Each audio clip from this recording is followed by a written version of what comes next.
In this edition, we'll be catching up on the latest news in the region, including the progress of the Reading station rebuilding and the spread of the computerised Aptis ticket machines, with a hard-hitting report on the Welsh Valley lines, with news of track improvements and the retimings they'll make possible.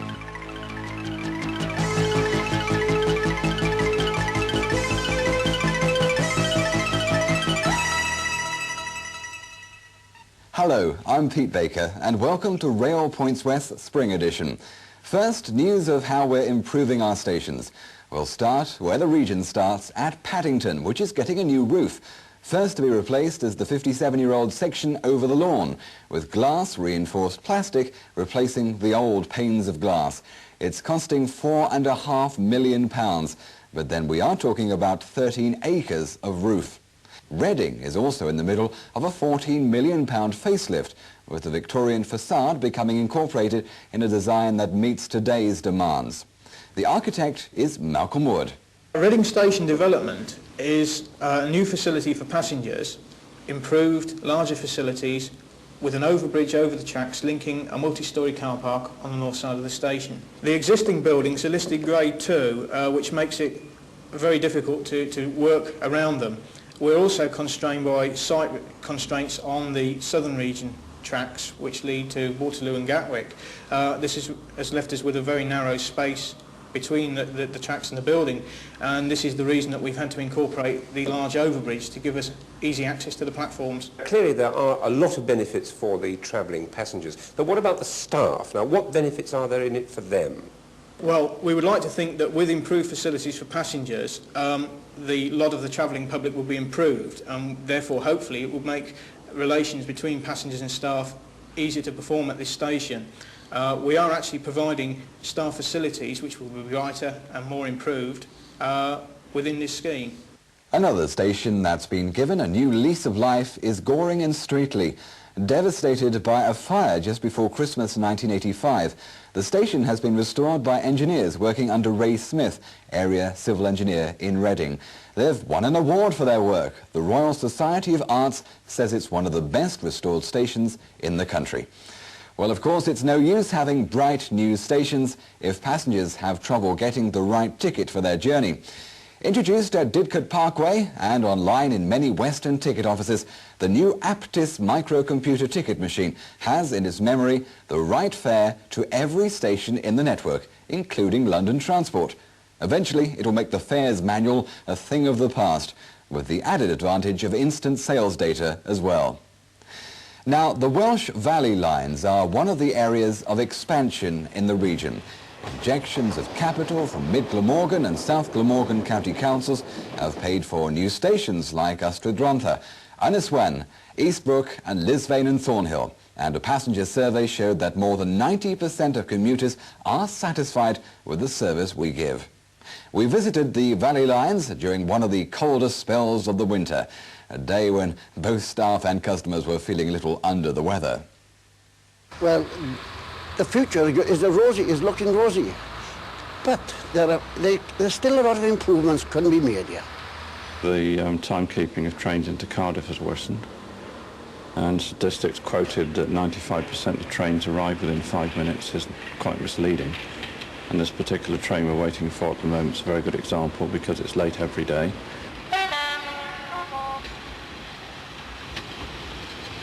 For over a century, the Rhondda has been synonymous with the whole ethos of the mining valley and the alternating boom and slump of the coal industry, with disasters and strikes and lockouts leading to three main characteristics emerging: a strong religious fervour, a cultural tradition all of its own, and above all else, a unique community feeling.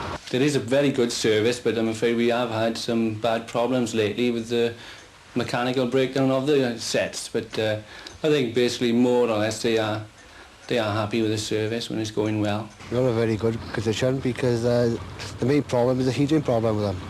Because originally the heaters were built with paraffin, but with the diesel now we're not getting so much heat and stuff like that. Are you getting problems maintaining them as well? There seem to be a lot of problems maintaining them because you look at the repair books and it's booked in pages and pages.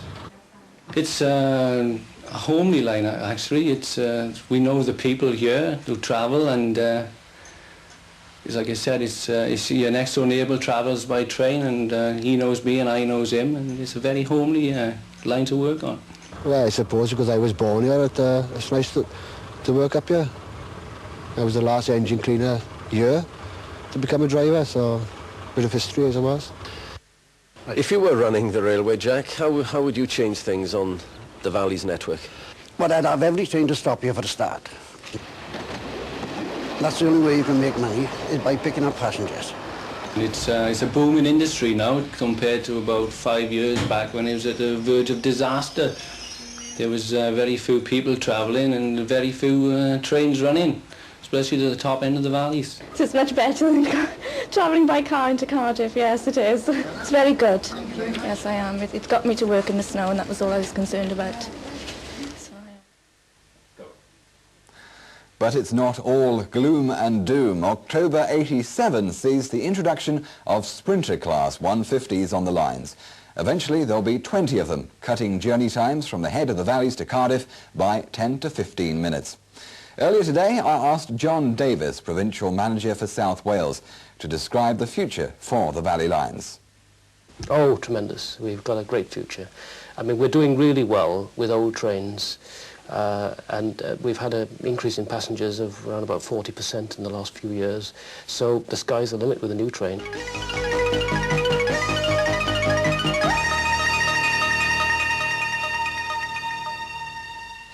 In the new timetables, journey times are being slashed, and often because of improvements to the permanent way. Bill Grant is the regional civil engineer.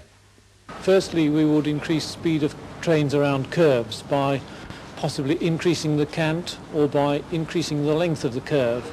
We can improve the speeds of trains over the sites of our engineering work after major weekend operations. Currently, we are handing back the track at 40 miles per hour, whereas previously we have always handed back at 20 miles per hour. And next year I'm looking to 60 miles per hour on Sunday evening and certainly on Monday mornings. What effect are these proposals going to have on track maintenance staff in the future? The track maintenance staff would be affected in two ways. They'll have to look out especially for track faults developing so that they can be corrected before passengers felt any discomfort in the trains. But most importantly, they would have to be very vigilant for their own personal safety. Trains travelling at higher speeds will reach them very much more quickly, so they must be properly protected with lookout men all the time. More track news comes from Newton Abbot, where the old steam age sidings, points and crossings are being stripped out, making space for a new car park right behind the eastbound platform. The track through the station will be relayed to a gentler curve so that trains can approach and depart more quickly. Also new at Newton Abbot are colour light electric signals controlled from the new panel box at Exeter St David's. That new signalling will also help out along Dawlish seawall. You'll remember the problems we had there after the gales in February and March last year. The new Exeter power box allows one track to be signalled for trains running in both directions. So when the line nearest the sea is out of action because of the weather, it's much easier to run services on the remaining line. Well, that's a problem with water under the track. But in Avon, they've been coping with water running above the tracks. The problem centres around the aqueduct which carries the River Frome over the London-South Wales main line near the Chipping Sodbury Tunnel. The line dips where it goes under the river, causing flooding and problems with signalling and Intercity 125 traction motors. Assistant Area Civil Engineer John Buxton looked at the problem and decided to raise the river. Well, the first thing that we had to do was to get the agreement of the water authority and the local landowner. Having achieved that, we then straightened the course of the river, which ran through the landowner's fields, and raised the banks of the river so that it wouldn't flood his fields. Having done that, we put a temporary dam across and pumped the water through hoses across the aqueduct. To make it dry? This made it dry, yes, so that we could then set about doing the preparatory work to install jacking points to lift the aqueduct. The aqueduct's quite a heavy thing, isn't it? How much does it weigh? Well, it weighs 18 tonnes and it's about 100 feet long, so it's quite a big structure. Also, it had to be raised equally across its whole length, and for that we used 8 jacks.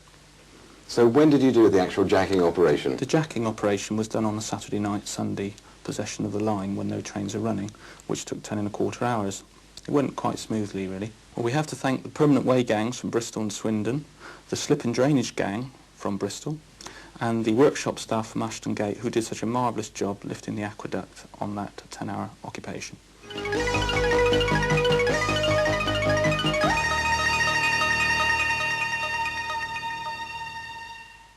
All those improvements, along with updated rolling stock and better traction units, mean we can make some swinging cuts in journey times in the new timetable. Here's John Bourne, Intercity Manager. We're speeding up the HSTs from May. Examples of improvements in journey times include 15 minutes off the Red Dragon service between South Wales and London, 25 minutes off the service from Hereford to London, and about 5 or 6 minutes from the West of England to London trains.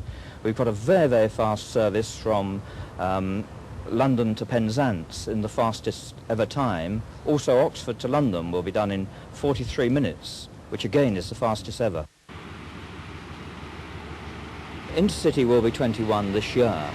Intercity is, for its 21st birthday, is concentrating very much on improving its product, improving the access for customers, improving the train service by faster speeds, and getting the quality sharpened up.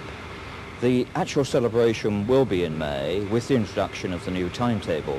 There will be a folk festival at Paddington, there will be an exhibition at the principal centres on the region, the naming of several power cars and locomotives, and in addition to that, the MAS will be coming on stream at Newton Abbot.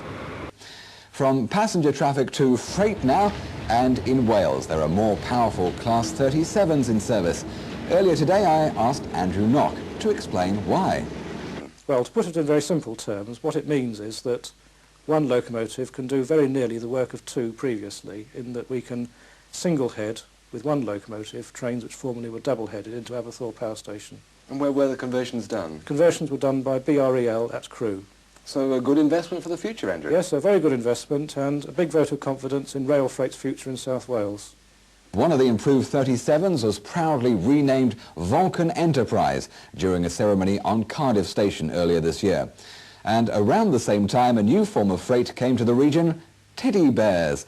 This hugely successful rail card promotion persuaded Exeter headmaster Glenn Cannon to take 4 suitably dressed pupils on a tour of the Intercity network, raising a lot of money for Action Aid.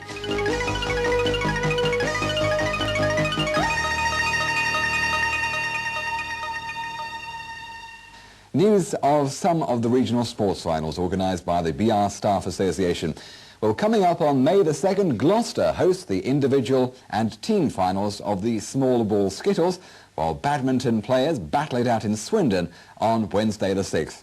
Budding jockey Wilsons gather in Didcot for the darts finals on Saturday the 9th, while in Mevagissey on the 16th it's the turn of the sea anglers. Finally, Clevedon hosts the golfing finals with the over 20 handicap players on May the 18th and the lower handicaps playing the 8th of June. And on that sporting note, we end this edition of Rail Points West. Now, if you have any news you'd like us to cover in the next programme, just drop me a line at BR Rail Points West, Wyvern TV, 125 House, Swindon. And who knows, we may be down your way very soon. Goodbye.